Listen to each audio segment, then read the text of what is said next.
Ribuan kendaraan pribadi yang akan masuk jalur lingkar SSA dan pusat kota melalui sejumlah ruas jalan utama pada Jumat malam diputar balik Satgas COVID-19 Kota Bogor.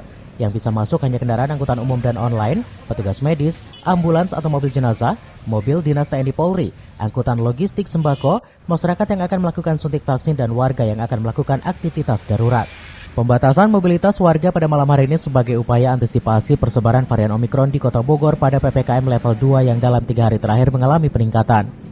Mulai pukul 21 waktu Indonesia Barat, seluruh sentra kuliner dan pusat keramaian harus sudah tutup, kecuali yang buka pada malam hari masih diberikan waktu hingga pukul 00 waktu Indonesia Barat. Sedikitnya ada 8 titik penyekatan antara lain Irama Nusantara Jembatan Merah, SPBU Veteran, Simpang Batu Tulis, Bundaran Air Mancur, Rumah Makan Bumi Aki Pajajaran, Simpang Beranang Siang, Simpang Pos Terpadu, dan Simpang Denpom. Seiring dengan peningkatan varian Omikron di Kota Bogor yang 3 hari ini terlihat peningkatan yang cukup signifikan.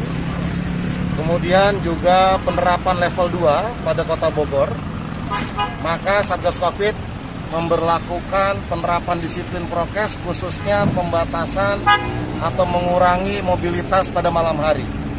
Sesuai dengan ketentuan, maka pada pukul 21.00 maka semua sentra kuliner dan sebagainya itu sudah ditutup, kecuali yang buka pada malam hari bisa sampai dengan pukul 00.00.